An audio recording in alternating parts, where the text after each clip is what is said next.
Assalamualaikum warahmatullahi wabarakatuh. Perkenalkan, saya Gazi Muzaffar kelas B dengan NIM 21804244001, Program Studi Pendidikan Ekonomi Angkatan 2021, Fakultas Ekonomi Universitas Negeri Yogyakarta. Saya dan teman-teman dari kelas B kelompok 10 akan menyampaikan materi tentang monopolistic competition untuk memenuhi tugas kelompok pembuatan video dalam mata kuliah Ekonomi Mikro 1 yang diampu oleh Bapak Bambang Suprayitno, MSc, dan Ibu Dr. Daru Wahyuni, SE, MSI. Kelompok 10 beranggotakan Sulistia Fajrin, Selvia Ardian, Stefani Kurnia, Krisma Sari Araya, dan saya sendiri Gazi Muzaffar. Saya Selvia Ardian Heru Saputri, NIM 21804241068. Di sini saya akan menerangkan materi terkait pengertian dan karakteristik monopolistic competition. Nah, kira-kira apa sih pengertian monopolistic competition? Menurut Sugirno 1997, pasar persaingan monopolistik merupakan suatu pasar di mana terdapat banyak produsen yang banyak menghasilkan produk berbeda corak atau differentiated product. Di dalam pasar ini banyak penjual yang menawarkan produk yang homogen atau serupa, tapi produk-produk yang dijual dibedakan dengan kualitas, bentuk, juga ukurannya, serta penjual harus bersaing dengan maksimal. Nah, di dalam pasar monopolistik, konsumen ini akan merasakan adanya sebuah perbedaan dari ciri khas pada setiap produk yang ditawarkan oleh beberapa produsen. Kemudian, Karim 2007 memaparkan barangnya dijual dengan harga yang berbeda atau price maker dengan barang lain yang ada di pasar karena terdiferensiasinya produk yang dijual memberikan peluang untuk penjual lain. Pada pasar monopolistik, produsen memiliki kemampuan untuk memengaruhi harga, walaupun pengaruhnya tidak sebesar produsen dari pasar monopoli atau oligopoli. Nah, kemampuan ini didapatkan dari barang yang dihasilkan. Karena berbeda dan ciri khas dari suatu produk, konsumen tidak akan mudah berpaling ke merek lain. Nah, misalkan produsen itu menaikkan harga, konsumen tidak akan berpaling dan tetap memilih merek tersebut. Kemudian selanjutnya adalah karakteristiknya. Menurut Sadono Sugirno 1997, karakteristik pasar monopolistik yang pertama adalah terdapat banyak penjual. Nah, di pasar monopolistik ini penjualnya banyak tapi tidak sebanyak dalam pasar persaingan sempurna.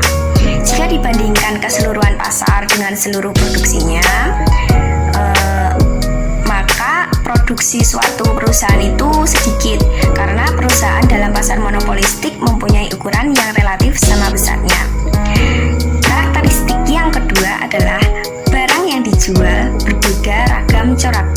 Sudah dikatakan ya tadi bahwa barang yang dijual di pasar monopolistik itu berbeda ragam corak. Nah, ciri ini adalah sifat yang penting untuk membedakan di antara pasar persaingan monopolistik dan persaingan sempurna.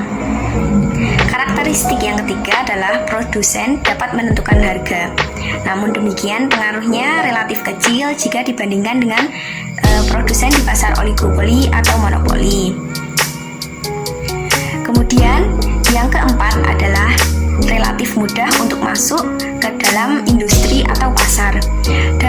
Masuk ke dalam pasar persaingan monopolistik ini tidak sesulit masuk ke pasar monopoli atau oligopoli, tetapi tidak segampang untuk masuk seperti masuk di pasar persaingan sempurna. Hal ini disebabkan oleh yang pertama, modal yang diperlukan relatif besar jika dibandingkan dengan perusahaan pada pasar persaingan sempurna. Dan yang kedua, harus menghasilkan produk yang berbeda dengan barang yang ada di pasar. Baik, karakteristik yang kelima adalah perlunya promosi yang aktif. Harga tidak menjadi penentu besarnya pasar. Suatu perusahaan mungkin menjual suatu produknya dengan harga yang cukup tinggi, tetapi masih bisa menarik Sebaliknya, suatu perusahaan mungkin menjual produknya dengan harga murah, tetapi tidak bisa menarik pelanggan. Oleh karena itu, untuk menarik pelanggan, perusahaan harus selalu aktif untuk melakukan promosi, memperbaiki pelayanan, mengembangkan desain produk, dan mutu suatu produk. Nah, sebagai tambahan saja, contoh dari pasar monopolistik yang kita temui sehari-hari contohnya seperti sampo, sabun, TV, seperti itu. Masing-masing produsen tuh memiliki ciri khas tersendiri seperti kemasan, kualitas, atau ukuran yang membedakan produknya dengan produk saingannya. Kemudian apa sih kelebihan pasar monopolistik ini? Yang pertama, jumlah produsen dalam pasar cukup banyak. Nah, sehingga konsumen ini memiliki banyak alternatif produk. Jika produk yang biasa dibeli konsumen itu tidak tersedia, konsumen dapat dengan mudah memilih produk serupa dari produsen yang berbeda. Selain itu, konsumen itu dapat menentukan pilihan produk sesuai dengan utility-nya atau kepuasannya. Kelebihan yang kedua adalah produsen dapat bebas keluar dan masuk pasar karena tidak ada hambatan yang berarti atau tidak ada barriers to entry. Kelebihan yang ketiga adalah banyak inovasi yang dapat dilakukan, mulai dari proses produksi atau mengembangkan cara baru untuk menarik konsumen. Namun tentu saja pasar monopolistik ini ada kekurangannya. Yang pertama, banyaknya produsen dalam pasar membuat persaingan yang ketat. Dalam pasar monopolistik, beberapa perusahaan besar akan memiliki pangsa besar atau pangsa yang dominan, bisa mencapai 30 hingga 40%, kemudian sisanya dipegang oleh banyak perusahaan-perusahaan kecil. Kekurangan yang kedua adalah karena produsen harus selalu mengembangkan inovasi agar dapat bersaing, nah akan muncul biaya inovasi yang akhirnya akan dibebankan kepada konsumen melalui harga produk. Kekurangan yang ketiga adalah besarnya biaya persaingan yang harus dikeluarkan, seperti iklan dan insentif. Terkadang beberapa iklan justru tidak tepat sasaran, sehingga menghabiskan biaya yang cukup besar. Biaya insentif seperti bonus produk lain juga akan menimbulkan biaya tambahan. Nah, sekian dulu ya materi dari saya. Kurang dan lebihnya mohon maaf. Terima kasih. Saya Stefani Kurnia Octavia dengan NIM 218042411069. Di sini saya akan memaparkan materi mengenai product differentiation. Sebelumnya, apa sih pengertian dari product differentiation? Nah, product differentiation merupakan produk yang dibedakan dari produk yang sejenis dengan karakteristik seperti kualitas, desain, dan lokasi. Product differentiation juga dapat dikatakan sebagai kegiatan yang dilakukan oleh perusahaan untuk menghasilkan dan memasarkan produk yang berbeda dari tawaran pesaing. Nah, perbedaan yang diciptakan ini mempunyai keunggulannya tersendiri dan manfaat lebih untuk memenuhi kebutuhan pelanggan.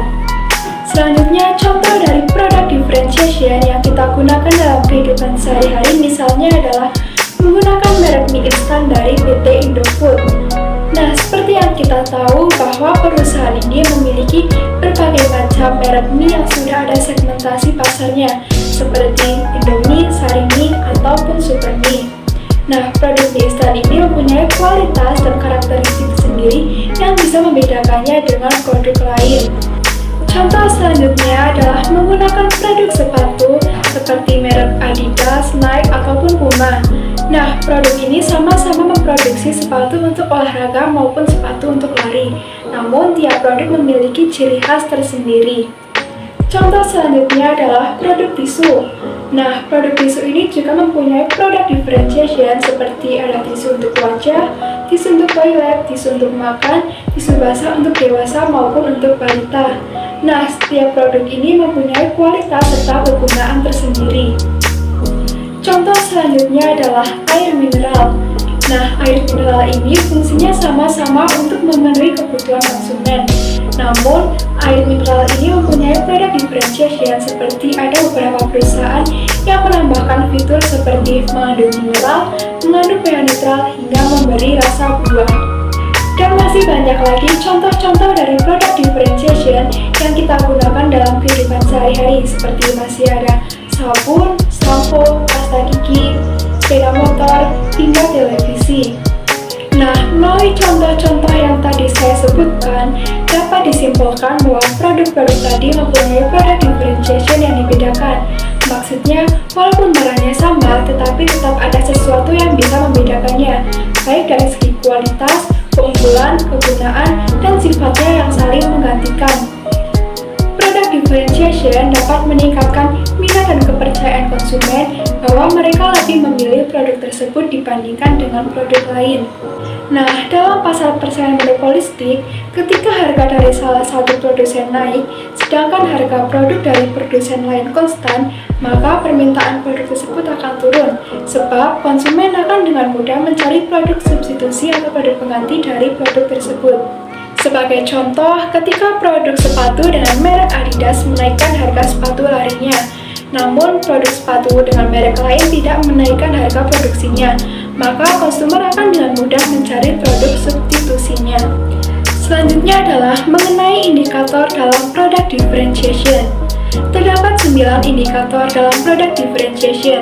Yang pertama ada mutu.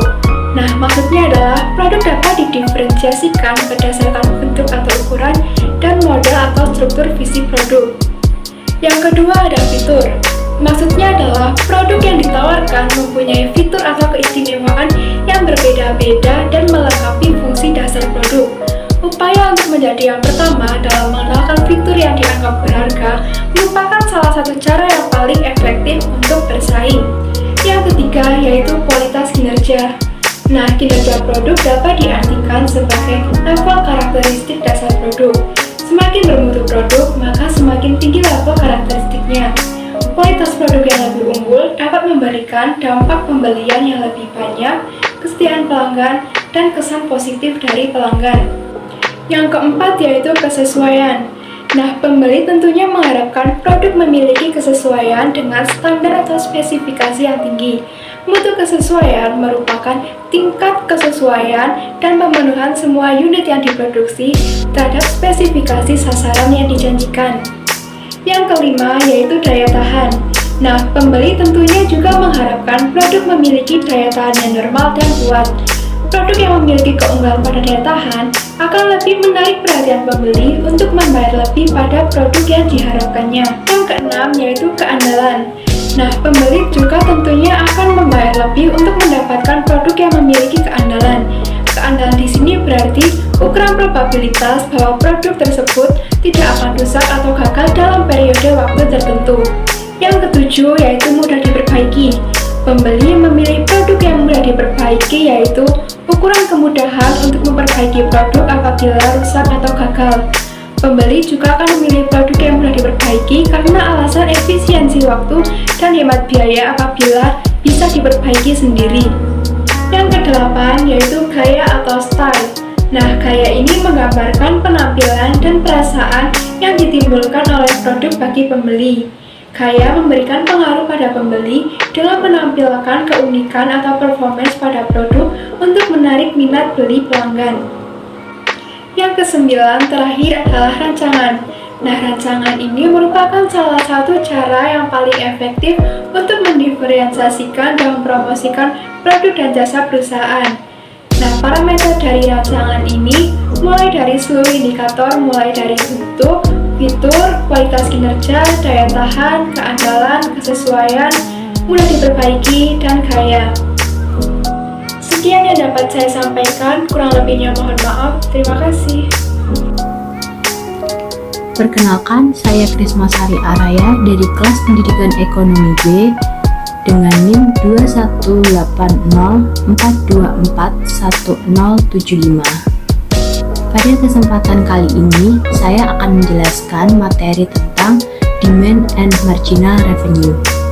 Yang pertama adalah demand. Menurut Sugiarto tahun 2002, demand atau permintaan dapat diartikan sebagai jumlah barang atau jasa yang diminta oleh pasar. Hal ini berasal dari asumsi bahwa setiap manusia memiliki kebutuhan yang harus dipenuhi. Karena adanya kebutuhan ini, maka tercipta permintaan barang pemenuh kebutuhan manusia. Apabila ditinjau dari sisi ekonomi, permintaan itu sendiri didefinisikan sebagai sebuah fungsi yang menunjukkan kepada schedule tingkat pembelian yang direncanakan. Selain dari Sugiarto, Pratama Raharja pada tahun 2015 juga menyebutkan bahwa permintaan merupakan keinginan konsumen untuk membeli suatu barang pada berbagai tingkat harga selama periode waktu tertentu. Hukum permintaan menyatakan bahwa adanya hubungan yang bersifat negatif di antara tingkat harga dengan jumlah barang yang diminta oleh konsumen. Pada hal ini, jika harga suatu barang naik, maka jumlah barang yang diminta oleh konsumen akan menurun. Dan sebaliknya, jika harga rendah, maka jumlah barang yang diminta oleh konsumen akan semakin meningkat. Hukum permintaan ini tidak bersifat mutlak, namun memiliki sifat mutlak pada saat kondisi ceteris paribus atau faktor-faktor lain yang dianggap tetap. Materi yang kedua adalah marginal revenue atau pendapatan marginal. Pendapatan marginal merupakan peningkatan pendapatan yang merupakan hasil penjualan dari satu unit tambahan. Perhitungan pendapatan ini mengikuti hukum hasil yang semakin berkurang karena akan melambat ketika output naik, bahkan setelah periode output yang konsisten. Agar lebih memahami tentang marginal revenue atau pendapatan marginal, setelah ini mari kita hitung bersama-sama bagaimana mencari pendapatan marginal dari suatu unit tambahan penjualan. Cara pertama untuk menghitung pendapatan marginal yaitu adalah menghitung total pendapatan yang didapatkan dari harga saat ini dikali penjualan saat ini. Contohnya, harga produk R pada saat ini adalah Rp10.000 dan jumlah produk yang terjual habis adalah 100 unit. Maka total pendapatannya adalah Rp10.000 dikali dengan 100 unit, totalnya adalah Rp1.000.000. Dengan demikian, total pendapatannya adalah Rp1.000.000. Setelah menghitung total pendapatan, langkah yang kedua yaitu melakukan analisis pasar yang bertujuan untuk memberikan wawasan tentang harga alternatif yang lebih rendah dari suatu produk serta jumlah alternatif produk yang dijual pada harga tersebut. Kemudian yang ketiga yaitu menghitung pendapatan alternatif yang didapatkan dari harga alternatif dikali penjualan alternatif. Pada kasus kali ini, harga alternatif produk K adalah sebesar Rp5.000 dan jumlah produk alternatif yang terjual sebanyak 500 unit. Dengan demikian, harga alternatifnya Rp5.000 dikali dengan 500 unit, maka hasilnya adalah Rp2.500.000 yang disebut dengan pendapatan alternatif. Setelah mengetahui dari total pendapatan dan juga pendapatan alternatif, langkah selanjutnya adalah memasukkan rumus marginal revenue, yaitu pendapatan alternatif dikurangi dengan total pendapatan, kemudian dibagi dengan penjualan alternatif dikurangi penjualan saat ini. Yang pertama yaitu pendapatan alternatif dikurangi total pendapatan, yaitu Rp2.500.000 dikurangi dengan Rp1.000.000. Hasilnya adalah Rp1.500.000. Kemudian penjualan alternatif dikurangi penjualan saat ini, yaitu 500 unit dikurangi dengan 100 unit mendapatkan hasil 400 unit. Selanjutnya Rp1.500.000 dibagi ke dalam 400 unit dan mendapatkan pendapatan marginal sebesar Rp3.750 per unit. Dan yang terakhir dari cara menghitung pendapatan marginal adalah menganalisis data. Analisis data tersebut dapat digunakan sebagai bahan analisis keuangan di perusahaan dan langkah selanjutnya yang akan ditempuh oleh perusahaan. Sekian materi yang dapat saya sampaikan, ada kurang lebihnya saya mohon maaf. Selanjutnya materi akan disampaikan oleh Gazi. Assalamualaikum warahmatullahi wabarakatuh. Perkenalkan, saya Gazi Muzaffar dari kelompok 10 ingin menjelaskan materi tentang long run equilibrium. Equilibrium jangka panjang di pasar persaingan monopolistik terdapat dua skenario. Skenario pertama, saat penjual memperoleh profit. Apabila skenario pertama terjadi, maka dalam jangka panjang akan menarik minat penjual baru untuk masuk ke pasar. Masuknya penjual-penjual baru akan menggeser kurva permintaan dan kurva marginal revenue ke kiri, sekaligus mengurangi profit penjual lama. Skenario kedua, ketika penjual mengalami kerugian. Jika skenario kedua terjadi, yakni saat penjual mengalami kerugian, maka dalam jangka panjang akan mempengaruhi keputusan penjual-penjual yang ada untuk tetap bertahan atau keluar dari pasar. Ketika jumlah penjual berkurang, pembeli memiliki lebih sedikit pilihan. Ini akan mengakibatkan pergeseran kurva D dan kurva MR ke kanan, yang pada gilirannya akan meningkatkan profit bagi penjual yang bertahan di pasar. Dengan kata lain, penjual yang bertahan di pasar akan mengalami penurunan kerugian. Proses dari masing-masing skenario tersebut akan terus berlangsung hingga didapatkan zero economic profit, yakni ketika harga P sama dengan average total cost AC. Pada saat itulah equilibrium jangka panjang terpenuhi. Equilibrium tersebut menggambarkan tidak tersedianya intensif bagi penjual untuk masuk atau keluar pasar. Untuk penjelasannya, kita bisa melihat gambar grafik ini. Setelah melihat grafik, kita dapat menyimpulkan dari pergeseran yang berlangsung di masing-masing skenario di atas, pada akhirnya mencapai keseimbangan jangka panjang di mana kurva D bersinggung dengan kurva AC di satu titik. Pada titik tersebut terpenuhi kondisi zero economic profit, yakni ketika P sama dengan AC. Dalam hal ini ketika harga sebesar PE dan kuantitas banyak QE. B. Perbandingan equilibrium jangka panjang di pasar monopolistik dan pasar persaingan sempurna. Perbandingan keseimbangan jangka panjang di pasar persaingan monopolistik dengan pasar persaingan sempurna terkait dengan munculnya ekses kapasitas serta hubungan antara harga dengan marginal cost. Untuk penjelasannya, kita bisa melihat gambar grafik ini. Setelah melihat grafik, kita dapat menyimpulkan munculnya akses kapasitas ialah F adalah titik skala efisiensi, yakni kondisi yang tercapai saat average total cost berada pada titik minimal. Terlihat bahwa di pasar persaingan sempurna keseimbangan jangka panjang terjadi pada titik skala efisiensi, yakni ketika kuantitas output yang dijual sama dengan titik skala efisiensi. Sedangkan pada pasar persaingan monopolistik, keseimbangan jangka panjang terjadi bukan di titik skala efisiensi, melainkan saat harga lebih tinggi daripada marginal cost. Akibatnya terjadi gap antara kuantitas output yang dijual dengan titik skala efisiensi. Adapun selisih antara QE dan F disebut dengan akses kapasitas. Di sini sebenarnya untuk penjual memiliki alternatif untuk berproduksi di titik F. Namun demikian karena masih menurunkan harga jual, maka penjual akan memilih opsi untuk beroperasi dengan membiarkan adanya kapasitas. Hubungan antara harga P dengan marginal cost. Terkait dengan P dan MC, kita bisa melihat bahwa di pasar persaingan sempurna keseimbangan jangka panjang terjadi saat P sama dengan MC. Sedangkan di pasar persaingan monopolistik, keseimbangan jangka panjang tercapai saat P lebih besar dari MC.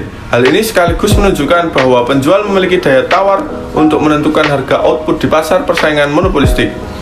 Situasi ini akan termanifestasi dalam perilaku penjual, di mana di pasar persaingan sempurna, maka penjual tidak mempermasalahkan berapapun output yang terjual karena tambahan keuntungan tidak mengalami perubahan.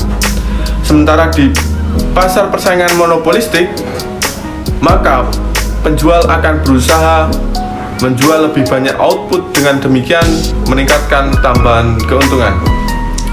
Demikian pembahasan terkait karakteristik pasar persaingan monopolistik. tercapainya equilibrium jangka pendek dan jangka panjang pada pasar persaingan monopolistik, serta perbandingan equilibrium jangka panjang di pasar persaingan monopolistik dan pasar persaingan sempurna. Baik, di sini saya Sulistia Fajrin akan menjelaskan mengenai similarities and differences between perfect competition and monopolistic competition. Baik, jadi bahasan yang pertama yaitu adalah persamaan dari kedua persaingan pasar ini. Apa aja sih persamaannya? Jadi yang pertama itu adalah adanya kebebasan keluar atau masuk pasar atau yang biasa disebut dengan free entry. Persamaan yang kedua adalah akibat dari adanya free entry ini, yaitu apa? Dalam kedua pasar ini, baik perfect competition maupun monopolistic competition itu sama-sama memiliki jumlah penjual atau produsen dan juga pembeli itu yang banyak. Persamaan yang ketiga itu dilihat dari profit yang mengalami 0 atau BEP dalam keseimbangan jangka panjang. Nah, seperti yang sudah dibahas sebelumnya bahwa dalam kedua pasar ini itu sama-sama memiliki kebebasan masuk atau keluar pasar atau yang disebut dengan free entry. Nah, khususnya dalam persaingan monopolistik, ketika keuntungan itu melebihi normal, maka akan menyebabkan pertambahan jumlah perusahaan yang ada di dalam pasar. Sebagai akibatnya, setiap perusahaan itu akan menghadapi permintaan yang semakin sedikit dengan berbagai tingkat harga, hingga perusahaan hanya akan mendapatkan keuntungan normal atau BEP saja. Hal ini itu sama dengan perusahaan dalam persaingan pasar sempurna. Persamaan yang keempat yaitu adalah adanya kompetisi untuk mengejar keuntungan yang mengakibatkan pergeseran dari sumber daya sehingga menjadi lebih efisien. Jadi itulah persamaan dari perfect competition dan juga monopolistic competition. Selanjutnya adalah saya akan membahas mengenai perbedaan antara perfect competition dan juga monopolistic competition. Perbedaan yang pertama itu dilihat dari harga.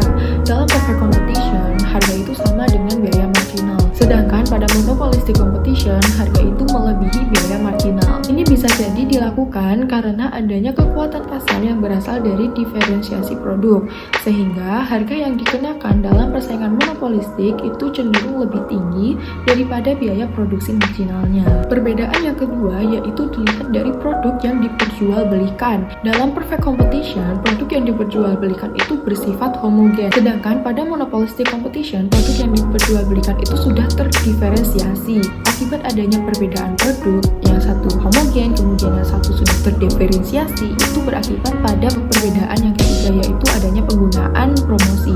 Dalam perfect competition, karena produknya itu homogen dan konsumennya itu sudah tahu, jadi sudah tidak diperlukan lagi yang namanya promosi atau iklan. Sedangkan pada monopolistic competition itu diperlukan iklan atau promosi.